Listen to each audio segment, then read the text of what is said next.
Hello, everybody, and welcome back to the Dalmati Tennis Podcast. And we're obviously back here to review the French Open, which has just wrapped up the singles tournament, starting with the men's singles, where Rafael Nadal won his 14th French Open title, as many French Open wins as Pete Sampras has Grand Slams. Apparently, when Sampras, I don't actually remember this in my lifetime, when Sampras made 14, a lot of people said it won't even be beaten, but Rafa now has 14 at one tournament.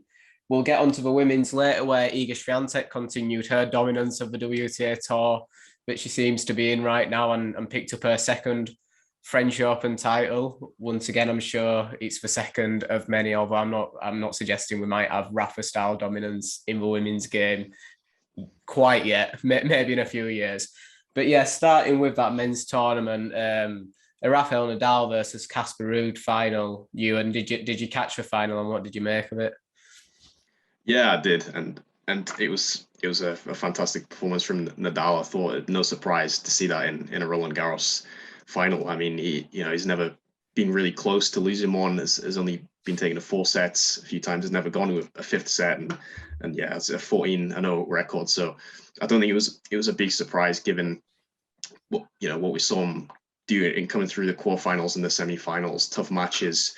I thought there was he was going to be unstoppable at that point, particularly against Ruud playing in his first final. He'd had a fantastic run, but I did think it was going to be a really difficult one, handling the occasion, a difficult matchup from against Nadal. And yeah, it was somewhat competitive for the first 2 sets. I think Ruud never really looked likely to win a set, but I don't think he played particularly badly. It was just really strong from Nadal, and when it got into the third set, the match was over. Really, Nadal played unbelievably in that third set. Ruud, understandably, fell away a bit, but it just is. Yeah, it's another incredible display to add to the long collection for Nadal at Roland Garros, particularly in the finals, where he just seems to be even on another level that he isn't in the other rounds of the tournament, where he's only lost 3 times in total at the French Open, which is incredible. But to never lose in the final, I mean, over such a long period of time, I mean, 17 years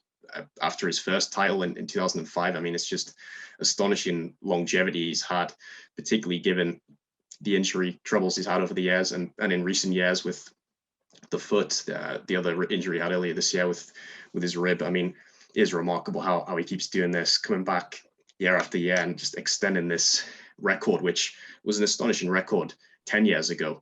But I mean, to take it into double figures and beyond, it just shows the relentless desire he has to continue as long as he can. And it's an amazing achievement. Amazing that he's still doing it. Yeah, I mean, 100%. I don't think.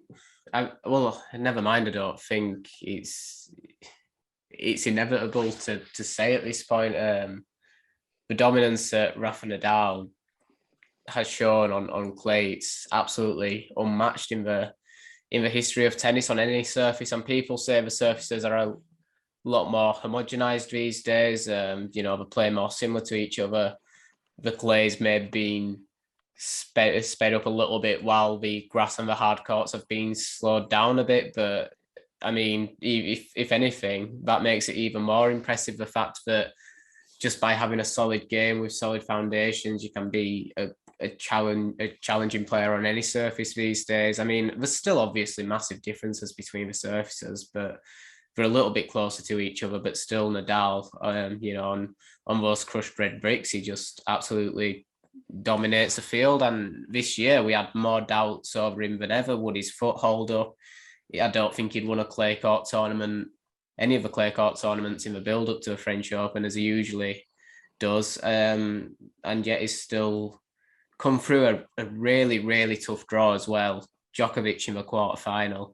Sadly, Zverev had to, pull out of not pull out, but retire from the semi-final injured. But I mean, that looked, you couldn't really say it one set up, just headed to a tiebreak, but it looked to maybe be heading Nadal's way at that point anyway. And yeah, to come through that field that he had to and win yet again, it just shows how far ahead he is of anybody on that surface for me.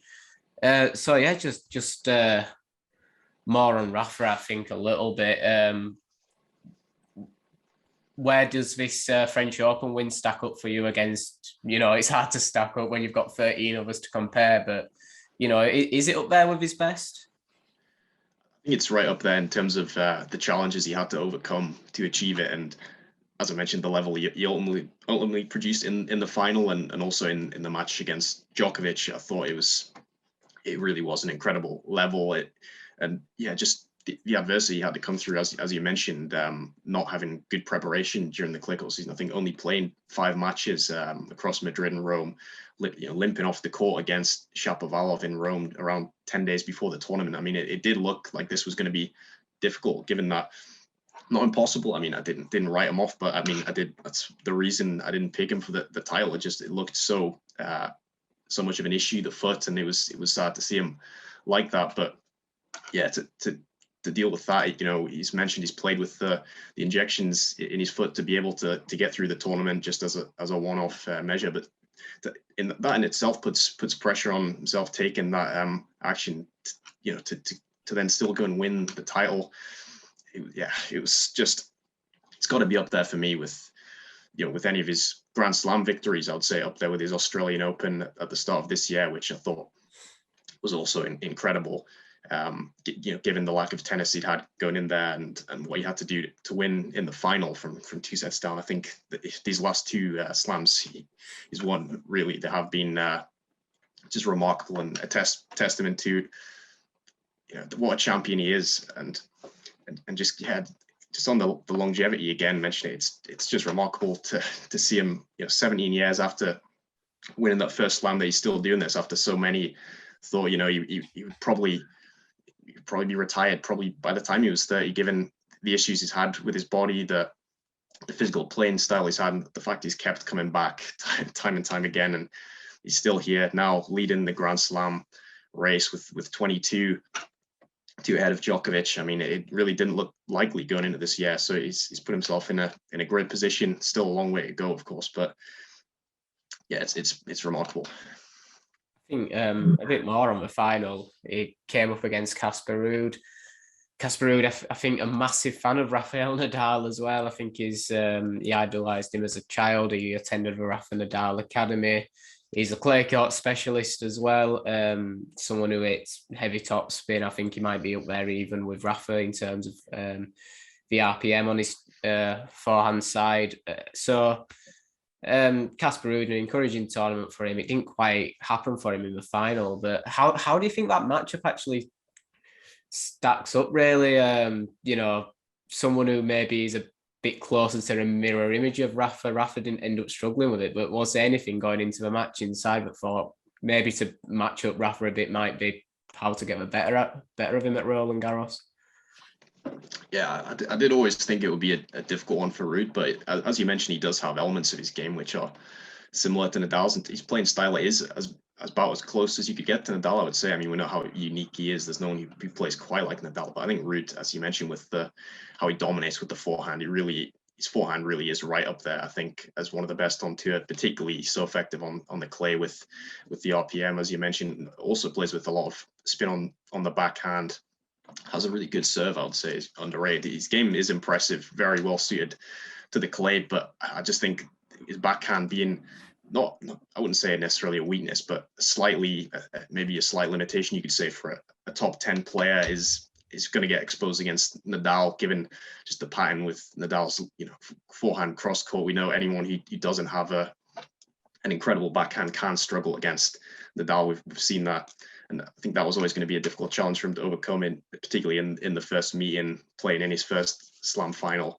But I thought he gave a pretty good account of himself, even in the first 2 sets. I know his performance, it wasn't great. He wasn't at his very best, but I think, given what he was up against and how difficult it was always going to be, and as he training at his academy, how he's idolized Rafa, I think, there's so much he can take away from the match, just the experience of it, to play his first Grand Slam final, to get the chance to play his idol at Roland Garros before he retired. I think it's a fantastic memory for him and a fantastic achievement to get there. And it was a really strong run through the draw for Ruud. I thought even it did open up for him, but he was the one who handled the pressure the best in that bottom half and took the opportunity. I mean, you'd say all the players he beat, you probably would expect him to beat on clay, but having not reached a Grand Slam quarterfinal before this tournament, it was a really big breakthrough for him, and he handled that expectation impressively, and he got over that hurdle of not having a strong run at a Grand Slam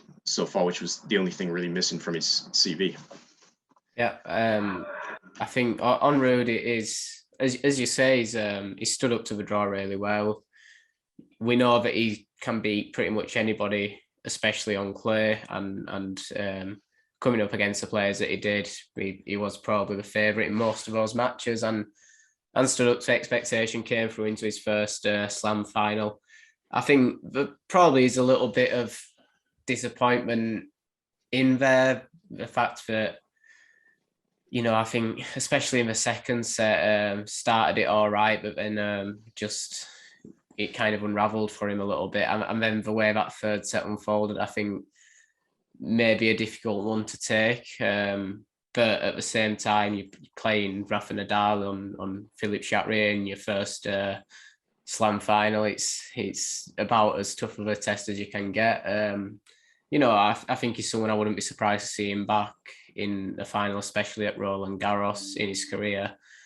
But like I say, I feel like before the final even happened, and it was a little bit disappointing that the final was, you know, the procession it was. I feel like I'd already seen the tournament final in the quarterfinal, Nadal versus Djokovic. I remember watching that match, just seeing that unravel. It's, you know, we've just entered the early hours of the morning. Nadal's converted match point, and there's just kind of this buzz in my mind still. And I'm like, I had to wind down, try and get to bed, and then think, actually, he's got 2 more matches to play. Nothing's done yet. That match, it was just insane, wasn't it? Yeah, it was amazing again, and I agree with you. It did feel like the final at the time, and that's not to disrespect the players that were left in the tournament and who the winner of that would go on to face in the semis and the final. But I did feel that the winner of that match would go on and win the title, and that's even given the challenges Zverev posed in the semis. But it was just it doesn't fail to deliver. Nadal Djokovic. I mean, the 59th meeting between them, it's for me definitely the greatest rivalry. Well, certainly in the men's game, possibly you could argue just in tennis overall. Obviously, Navratilova has definitely got to be up there. But I mean, it's just how close it is now. Only Djokovic just 1 win ahead. You know how the period over which the matches have been played, 16 years now, and I mean, Nadal getting his revenge for last year's semi-final loss to Djokovic, which also an incredible match, and you know, a match similar to that in many ways. Didn't maybe quite match it in terms of the sustained quality from both in terms of producing their best at the same time, but there were certainly fantastic periods. I think the second and fourth sets were both fantastic to watch. You know, both, you know, again, it's, you know, a 4-set match and well over 4 hours. We see that's often the case with Nadal and Djokovic, just how long the rallies are, partially the time they take between points. But I don't think you can have any complaints about that at the age they're at and how physical the match was. It was just a joy to watch again, and an incredible performance from Nadal. Really, I thought Djokovic did come back into the match after an unbelievable start from Nadal to go up, I think 6-2, 3-love, a double break. Looked, you know, at that point it was looking a bit like the 2020 final when Nadal beat Djokovic, you know, for the loss of only 7 games. It was looking more like a repeat of that match, but Djokovic really did well to fight back in that second set and turn it into another brutal contest, really. But so impressed again from Nadal to then respond in the third. When it looked like Djokovic had the momentum and to deliver another emphatic set win there. Maybe a bit of a drop off from Djokovic, but then he came back again in the fourth until Nadal saved the set points crucially and took it on the tiebreak. I mean, it was close to going the distance there. I mean, fantastic to watch. I think it was the better player won on the day. I thought Djokovic played well, but maybe not for the whole match. Nadal, it was another astonishing performance from him at Roland Garros, and I mean his 8th win over Djokovic. I mean, it's incredible that they've played 10 times at this tournament. and another memorable one in the long list in their rivalry. Yeah, 100%. And I think I probably had similar kind of thoughts to you throughout the match. I think in that second set, when it felt like momentum really shifted to Djokovic when he's come through that, he's pulled it back from a double breakdown. I think it was as well at 3-love. Gone on, won the set. You kind of feel the momentum in the match has shifted. At that point, Djokovic has absolutely stormed the competition as well to that point, up until Diego Schwartzman in the fourth round, where he still winning straight sets against someone who's a dangerous player on clay. He's taken to Djokovic at 5 in the French Open before. So he's just looked faultless all tournament, and you think he's found a way into this game. He's found his level now, and he's probably a little bit fresher, a little bit fitter than Nadal for this battle. But the way Nadal's turned it around again, won the third set in quite convincing fashion. And then to come back from a breakdown in the fourth set as well, when you wonder if like the same's going to happen, momentum shifted back to Djokovic again to send us to a decider. He brings the break back, and I mean, it looks like he was storming the tie break. And then, you know what Djokovic is like at saving match points. We've seen him do it so many times before. I think he saved 3 of them in the end, but it just wasn't quite enough. So yeah, it was. We saw bits of the best of both of them, I feel, in that match. We didn't see the best of both of them throughout the match. It wasn't both of them going at it at their absolute top level for the full 4 sets, but it was, it was a match between 2 of the greatest tennis players we've ever seen, and it was a high-level match between the 2 of them. And like I say, one where at times in the match there's been swings in momentum, one player playing the best or something towards the best tennis, and then the other player, putting their tennis out there. It was really an enthralling match. I don't think quite the best match between the 2 of them, but it's up there. But I think the fact that isn't the best match between the 2 of them shows just how insane that rivalry has been, that there's been so many more above that as well. So yeah, is that a match of a tournament for you, or is there any more to mention for the men's singles? Yeah, for me, I would have to give that the match of the tournament on the men's side. It was just another thriller between those 2. But definitely, some others you could mention.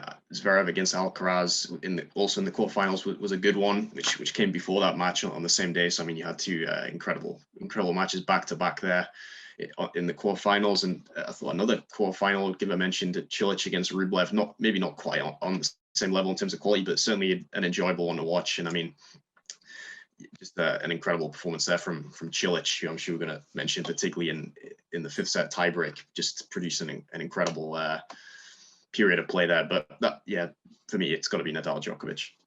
Yeah, I think it's probably mine as well. I would maybe look at that Nadal versus auger-aliassime 4th round as well. I mean, Felix came out with something to prove. He's shown big improvement on clay this year. I think it was a point of controversy, actually.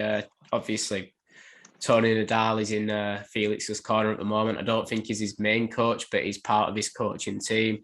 But he wasn't present at that match. And some people said, well, you're employed by Felix, so you should be there to help him. But, Tony's connection to Rafa is incredible. They seem like the Nadal family in general seems really close. And we think of what Tony and Rafa went through together. You can understand why he couldn't quite put himself in Felix's corner in that match. But Felix came out with a point to prove, and he pushed Nadal all the way. Took the first set, then momentum swings to Nadal. When he wins the next 2 sets, 6-3, 6-2, you kind of think, yeah, okay. Slow start, but Rafa's just going to do a Rafa now, and then auger-aliassime sends them to a decider. So it was another one of those matches with swings in momentum. But I still think Nadal Djokovic takes match of a tournament for me. Another one you mentioned there, Zverev versus Alcaraz. I think that 4th set of tennis, I mean, throughout that match, it was a good match, but I think Alcaraz wasn't quite at his best in the first 2 sets. He came into it in the 3rd set and won the 3rd set. And then I think both players were towards a high level of tennis in that fourth set, and it came down to a tie break, and Zverev he stood up to the test fantastically and won that. In general, Zverev, you've got to say, had a good tournament. Like we mentioned earlier, had to retire from that match with Rafa, which looked like it was going to unfold into another high quality match. It had gone on forever, but we went even through 2 sets. And yeah, it's just another insane match, but didn't get to quite see it unfold. So Zverev, I think we've got to pinpoint him as someone who's had a good tournament. Marin Cilic into a semi-final of a Grand Slam in 2022 as well. I didn't expect that. So the 2 players I've mentioned there, plus some others as well. Is there anyone else you'd like to pinpoint from this tournament we haven't spoke about much so far? Yeah, well, definitely on Zverev. I think it was a really, as you mentioned, that 4th set against Alcaraz. I think it's definitely up there in terms of the best sets in the tournament. And I mean, there's plenty to choose from. There's so many epic marathon sets we seem to see. But yeah, it was a fantastic conclusion of that match, and I think a huge win for him really to get his first top 10 win in a slam. Obviously, it's been well documented. I think he'd lost all, was it 12 matches against top 10 players before this one, and to do it against a player of Alcaraz's quality in a quarterfinal, it was significant, and it was really one of his, well, probably you'd have to say his best performance in a Grand Slam. And you're right to point out Alcaraz wasn't at his best, certainly in the first 2 sets of that match, but did definitely improve. And for him to get over the line there, Zverev, after even still showing some signs of nerves, but he did just about hold it together in that tiebreak to get through there. It was a big win for him, definitely. I think because the longer that went on, the record of not beating top 10 players, I think the more of an issue was going to be. So I think could be significant for him. And as you mentioned, it was a real shame for the semi-final against Nadal to end in the way it did, because I thought he competed impressively in that match in really tough conditions. I think the humidity, the slug conditions, maybe neither were at their very best, but Zverev certainly started the match really well. Again, maybe some signs of just unable to close out the first set, and then the second set he'd had a lead up a break before he was broken back, before the really unfortunate ankle injury, which does look like a serious one. But yeah, I thought it was an impressive display from Zverev. I didn't really see him as a contender to go that far in this tournament and push someone of Nadal's quality that hard. So I definitely think there's a lot to take from that, but could be out for a while now by the looks of it. And as you mentioned with Cilic, I mean, yeah, I did not expect to see Marin Cilic in the semi-finals of the French Open. Definitely this year. I mean, it was really a remarkable run from Cilic. I thought him as someone who could still maybe be dangerous, particularly on the grass, maybe the hard courts. We saw him push Medvedev to 5 sets last year at Wimbledon and knock Rublev out of the Australian Open this year. So signs that he can be dangerous against the top players still. But on clay, I didn't really see it coming. And I mean, he steamrolled Medvedev in the 4th round, who hadn't dropped a set up until that point. It was looking really strong, possibly one of the more likely to get the final from the bottom half. It was a stunning performance from Cilic, and then backs it up by beating Rublev again in a Grand Slam, and as I touched on before, in 5 sets. Yeah, a different type of win. He didn't quite play at the same level as he did against Medvedev for the whole match, but did produce it when he really needed to at the end of the 5th set. So I mean, 2 huge wins for Cilic there, to a real resurgence from, because we just, even though we mentioned some decent results, winning a couple of titles last year, we hadn't really seen a lot from him in Grand Slams for a while. He hadn't reached the quarterfinal of a Grand Slam since 2018. So yeah, I think it's definitely a reminder of what Cilic is capable of. The confidence this should give him suggests he could still be a factor going forward, particularly on the grass, with Wimbledon just a few weeks away now. So it'll be interesting to see how he does there. And auger-aliassime, as you mentioned before, is definitely someone who deserves praise for what he's done. I think in the clay court season in general, I definitely had some questions over him on clay. I hadn't quite seen a lot from him besides reaching the final in Rio, I think 3-4 years back. But some good results in Madrid, Rome, and now to get the 4th round here and push Nadal, as you mentioned, was a match I forgot to mention. Definitely was up there as one of the matches of the tournament. That was a really strong showing from Felix. It wasn't far away, actually. Didn't do a lot wrong even in the 5th set against Nadal. It was just a pretty flawless effort from Nadal at the end of the match. So hugely positive from him to show that now he's really a contender on all surfaces. And like with Cilic, I think going into probably his favorite part of the season on the grass, based on the small sample size of what we've seen so far. But Felix is probably at his best on grass as well. So it's going to be interesting to see those two in the coming weeks. First French Open, 4th round for Felix. That means Felix has now gone to at least the 4th round or further at every Grand Slam tournament. So, I do think it is another big breakthrough for him. He's showing more promise at the slams. We know he still struggles to pick up titles at the lower reaches of the game in the 500s and stuff, but he has now got a title to his name as well. So I feel like he's ready for a big breakthrough at some point soon. And I think we've seen a lot of that at this year's French Open, the young players coming out and proving that they're maybe not that far away. Carlos Alcaraz, I think a lot of expectation on him heading into the tournament. It got to a point where I think he was probably the favourite against Alexander Zverev in that quarterfinal. And for that reason, people might look at that and see it as a disappointing result. But at the end of the day, Zverev is a hugely more experienced player than Carlos Alcaraz. And, looking at Alcaraz as, the matches he strung together all the tournament up until that, and the fact that in that match, he did reach a high level of tennis. It's just he was facing someone at the other side of the net that was also playing towards their best. I think you've got to say he's actually had a good tournament where he's proved his potential in the slams.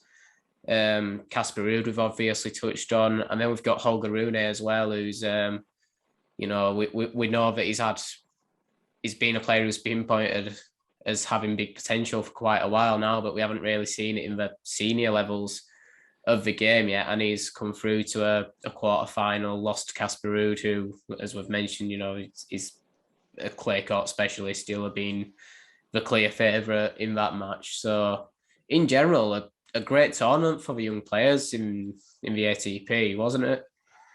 Yeah, it definitely was. And just firstly on Alcaraz, I agree. I don't think it's by any means a real setback, or it shouldn't change the way he's viewed and in terms of his talent, his potential. Getting to a quarterfinal and losing a close match against someone of Zverev's quality, he was playing pretty much at his best. I don't think there's a lot wrong with that. I mean, Alcaraz has just turned 19. He's still massively trending in the right direction. It was only his second Grand Slam quarterfinal. The first one he played, he didn't get to play much of it. It was at the US Open last year against auger-aliassime, where he had to withdraw, where he was injured early in the match. So it was still a new experience for him. I think it's still positive. Really, I don't think we can say it's a sign that he's not ready yet. It just maybe he wasn't quite ready in this tournament, but I still think he isn't far away from challenging for Grand Slam titles. And with Rune, I think it was a breakthrough that was probably a bit ahead of schedule from what I've seen from him. He was definitely someone who was on the radar as a really impressive young player. Won a title in Munich earlier in the clay court season, that had some solid results, was up to around 40 in the world heading into the tournament. And I think he is at his most comfortable on the clay, but I didn't quite see him being ready to have this sort of run, reaching a quarterfinal, knocking out a player of Tsitsipas's quality in the 4th round. For me, was probably the upset of the tournament on the men's side. That was, a really impressive win for Rune. Tsitsipas, not at his best in that match or in this tournament, you'd have to say, but still to get over the line there, that's a big win from after already being Shapovalov in the first round. Not as big a shock, but two great wins he had there, and really a solid run from a solid showing even against Ruud in that quarterfinal. So he's someone, again, out of the young guys, he's emerged to, I think, as a potential contender for slams. Probably further behind in his development, you'd have to say, obviously, than the likes of Alcaraz, Sinner, but a player with a pretty complete game, and certainly as we've seen on the clay, I think someone to watch out for.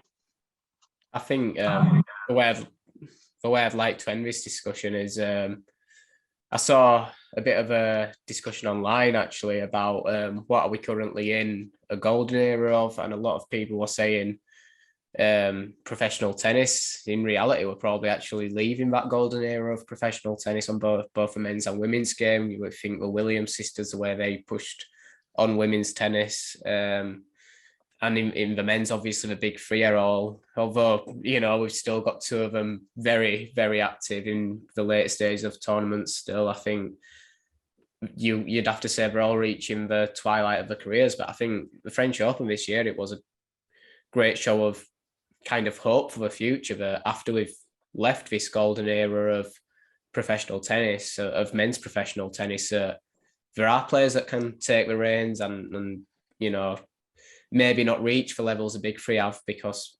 we might never have people we can compare to those three, but at least keep pushing the sport on, keep entertaining. And I think the Felix match against Rafa is a big sign of that. As you said, Felix didn't do a lot wrong in that fifth set. He was playing a high level of tennis. It's just, I feel like Rafa was really redlining in his tennis. He was just, that's probably the moment where we saw Rafa activated. And although a lot of people have been upset to see Rafa push to a fifth set ahead of playing Djokovic, it gave Rafa a chance to really, really find his best tennis. And it took one of the greatest of all time playing at the very top of the game to beat Felix Auger-Aliassime, you know, a 21-year-old that, you know, faces a lot of scrutiny over not winning that many titles yet. And you know, is he ever going to get there, kind of thing, kind of questions hanging over him. I think him, you know, Felix, Carlos, Holger is obviously a lot younger, a lot earlier into his breakthrough. I think what they've all proved is that, yeah, they will make that breakthrough at some point. It might not be right now, but, you know, there will be tennis, there will be fantastic tennis played after the three greatest of all time have finally hung up the racket. And I do think that's quite a nice place to end the discussion on the men's tournament as we go into the women's tournament and, you know, talk about a player that's just absolutely sweeping up the competition at the moment, Iga Świątek, 35 matches in a row.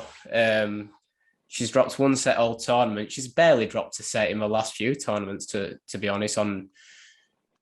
She's on a run of 6 straight titles in tournaments she's played. And I mean, where do you see this dominance ending? Well, yeah, I mean, it is hard to see it ending given the, you know, as you mentioned, the dominance of the wins, the score lines.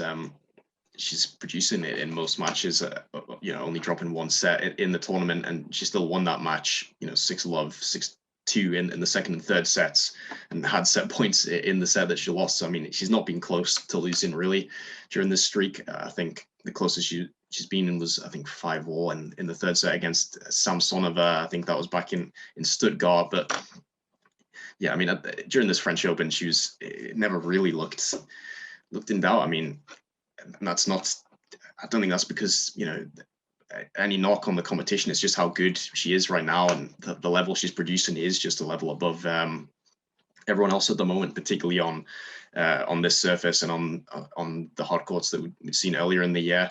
So yeah, right now it's an incredible streak already, and that's the question: how long is it going to go? I think the grass will be a different challenge. Obviously, it's a very different surface. We did see it have a decent run last year at Wimbledon, reaching the 4th round, but I think that is probably going to be the challenge, going from the clay to the grass. I think Wimbledon's probably the most likely place that you would see it end, but I mean, with the level she's producing, I think it can translate to all surfaces, and she's still got to be probably the favorite going into Wimbledon. For me, I mean, it's certainly right there. So not as by any means as heavy a favorite as she was going into the French, but it's going to be really, really interesting to see, because if she does manage to win Wimbledon, then I think going back onto the hard courts, it is hard to see it stopping. Obviously, it'll end at some point, but yeah, it's an incredible run from her, and to get a second Grand Slam title, which, you know, to add to the one she won in 2020 and unexpectedly was really what you know, has elevated this streak just from being already an outstanding winning streak to now one which contains a Grand Slam victory. yeah, it's just been fantastic to see that she's managed to keep it going, and what she's producing is right up there with what we've seen in women's tennis. Yeah, Iga's dominance has been incredible. The grass, like you say, it's a different test, but she is a Wimbledon junior champion, so she has got some pedigree on the surface. In the French Open, she's beaten Coco Gauff in the final. Coco Gauff actually also played the final of the women's doubles. Sadly, also losing that. Partnering Jessica Pegula against Kristina Mladenovic and Caroline Garcia.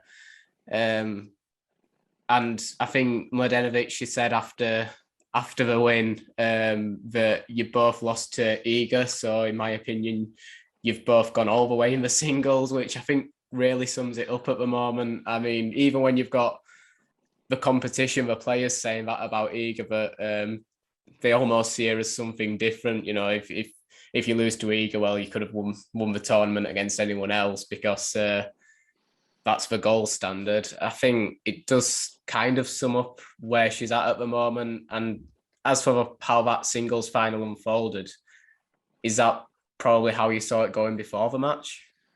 Yeah, it was really, and that's and again, that's just more to do with the level Świątek has been producing, because I mean, Coco Gauff hadn't dropped a set going into the final. She'd been, playing some fantastic tennis, but I just didn't see how she was going to be able to stop Iga, really. I thought maybe, no, I mean, I'm not going to say I'm surprised by the scoreline. I'm not really. I thought maybe it could have been more competitive if Gauff was absolutely at best, which I don't think she wasn't quite. But again, I don't think it was a really poor performance by Gauff at all. It was just Świątek producing the level we've seen from her consistently. And Gauff, in a first slam final, it was always going to be a difficult ask, really, to compete with Świątek at the French Open.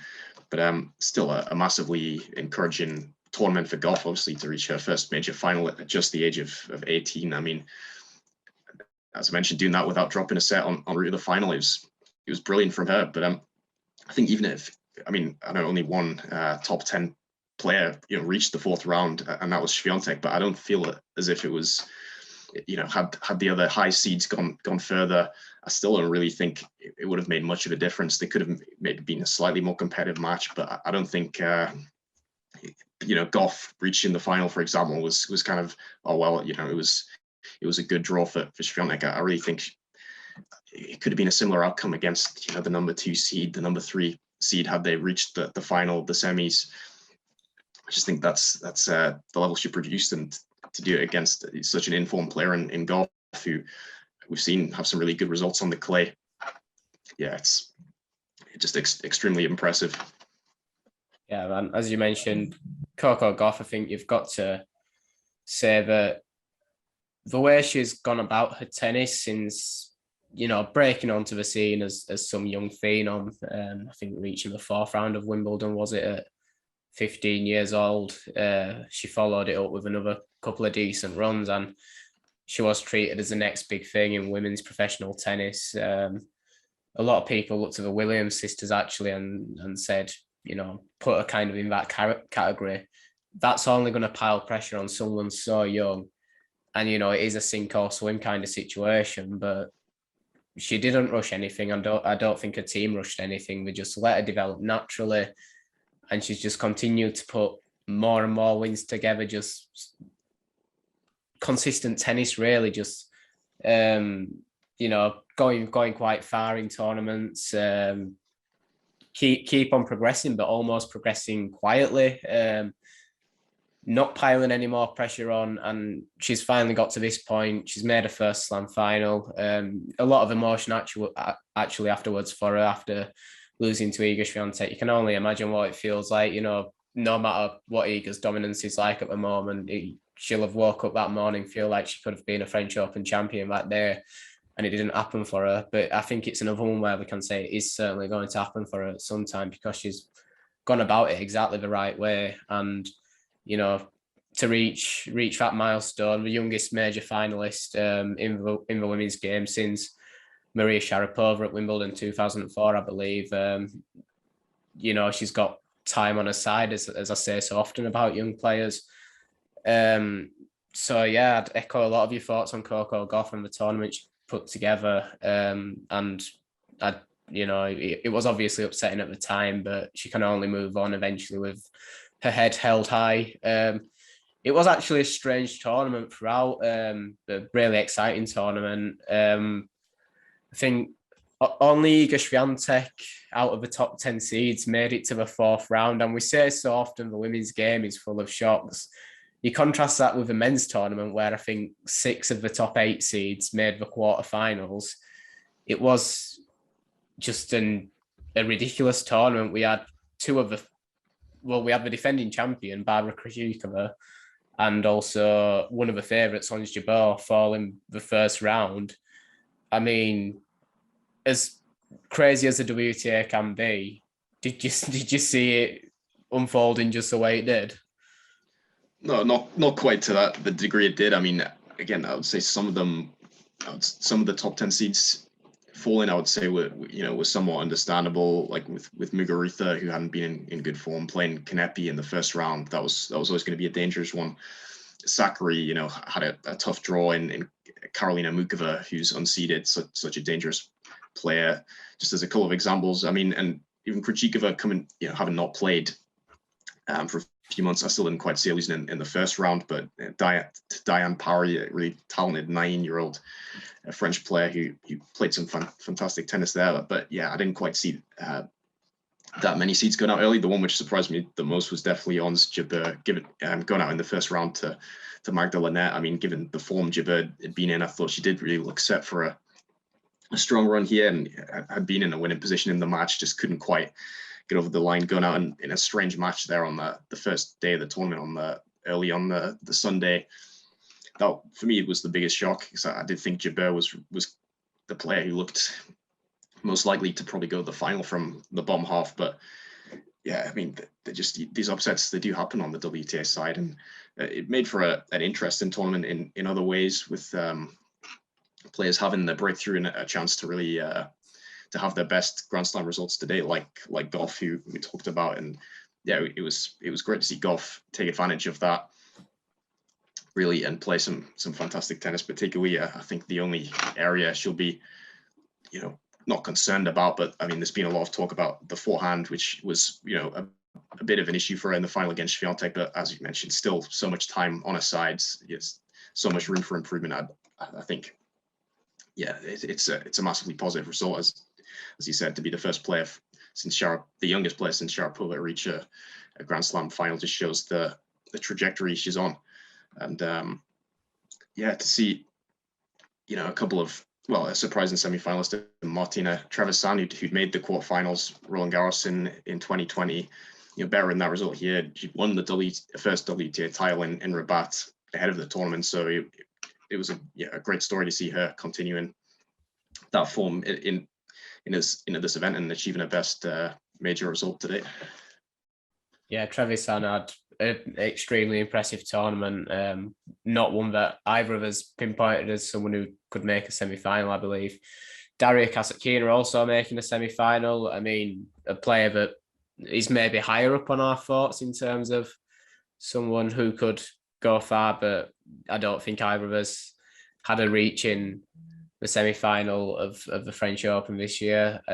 Looking at other players as well, Sloane Stephens, that's quite a good run for her, actually. A player who's done it in the past. She's won the US Open, so she's been in the final of the French Open. But, I think she's fallen a little bit out of us thoughts recently as someone who can challenge at tournaments. So a bit of a resurgence for her. She ended up falling to Coco Gauff. Then you've got Leila Fernandez as well, a junior champion at the French Open, a US Open senior finalist, obviously. And she's strung together a good tournament, falling to Trevisan, actually. Played a good match with Amanda Anisimova in the fourth round as well.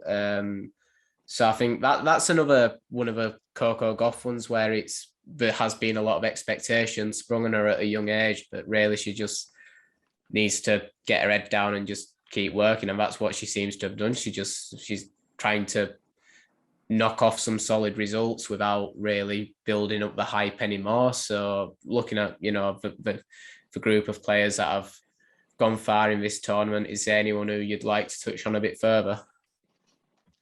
Yeah, well, Daria Kasatkina, sorry, as you mentioned, reaching the semi-finals, her best Grand Slam result. It was good to see, her have that run. I mean, because we talked about going into the tournament, we'd seen her find some form on the clay, particularly in Rome, where she'd reached the semi-finals. It hadn't been a bad year for her. We'd seen her, have some solid results again, but we hadn't quite seen her, at the level which sort of reached the top 10 in 2018. I believe it'd been a bit more of a difficult period for us since then, and it does seem she's somewhere back to her best now, back up to number 12 in the world, close to the top 10 again. It was, I mean, she didn't drop a set up until the semi-final with Świątek, where she was convincingly beaten. Didn't quite have her best in that match, but again, a lot of it to do with Świątek, and just a really strong run from Kasatkina to do that without dropping a set. I mean, we know how good I think she is. Well, on all surfaces, really. I think certainly on the clay, it was, I think it's just a reminder of how talented she is, and still fairly young, a player who I think we're going to still see a lot more of in big tournaments, and a sign that she hasn't gone away as a player who could potentially go all the way at Slam. Still with a few improvements to make, but she was close again, and just to do that, Rome and Roland Garros back to back, reaching the semi-finals is a fantastic couple of results. And Trevisan, who we touched on, it was a fantastic achievement for her. Another player, I think she's up to a career high ranking now of number 27. And I mean, as I mentioned, after winning the title in Rabat, she carried that form in here. And as you touched on, the win against, she beat Fernandez in the quarterfinals. It was really impressive how she held it together in that match mentally, ahead of what was, such a big match for her, trying to achieve such a big win. Fernandez had, struggling with a bit of a foot injury in that match. So Trevisan, had the pressure of feeling she should win, and she did it in the end. It was good to see from her. And as you mentioned, Fernandez, definitely another strong Grand Slam result for her. After obviously the US Open final appearance, I thought she played some really good tennis. She had a couple of great wins over Belinda Bencic and Amanda Anisimova, who's having a really strong tournament, and he's had a fantastic clay court season in general. That was, I think, a strong display from Fernandez to stop Anisimova there. So some really, again, some different players we've seen have deep runs here. Trevisan being the more experienced player who hadn't had the big results until recently, and also the young players. Yeah, I mean, talking of Leila Fernandez is one of the young players. She was involved in a couple of free setters, so I don't know if any of those are entering you're thinking as a possible match of the tournament contender on the women's side, or if there's any others that you'd like to focus on. But have you got a pick for the women's singles match of the tournament? Yeah, of the matches which I watched in full, I would go for that Fernandez Trevisan quarterfinal. A strange match in a way, as I mentioned, with Fernandez, being a bit hampered by the foot injury as it went on, but there was still a high level of tennis really throughout, and a lot of drama in the second set with Fernandez saving a match point, taking on a tiebreak, then to take it into a decider where Trevisan had been up a double break and it was cut back to a single break. It looked like Fernandez could still win that match, even despite the struggle she was having. She was still producing a high level of ball striking. The nerves did seem to be affecting Trevisan, but she did get off the line in the end. So that was for me a really entertaining match. I'd give the edge to that one. But Fernandez was involved in a few. I think again the win over Anisimova I mentioned in 3 sets, and also against Bencic in the third round in 3 sets. But, that was a feature of a US Open run last year. Fernandez coming through those tight matches, and they all tended to be pretty entertaining. So she is always a player I think contributes to close matches and often wins them. But it's great to have a young player like that who she brings so much, and she just makes great matches. I'm going to go a bit outside of the box actually for my women's match of the tournament, and I'm going to actually go for the first round match between Amanda Anisimova and Naomi Osaka. I mean, we pinpointed it as quite an insane first round matchup before the tournament began, and I honestly thought it lived up to expectations quite a lot. I thought the ball striking in that match for a first round match, I was thinking, this is insane. This it's shaping up to be a good tournament if this is the quality that we're getting to kind of set the standard in the first round. And Anisimova did end up coming through in straight sets. We didn't get to see it go to a decider or stretch really long, but there were two really high quality sets, to be honest. And I think Naomi competed quite well. She's mentioned that she's not sure whether she's going to play the grass court season because a lot of the incentive, in her opinion, at Wimbledon is taken away. I think it'd be nice to see her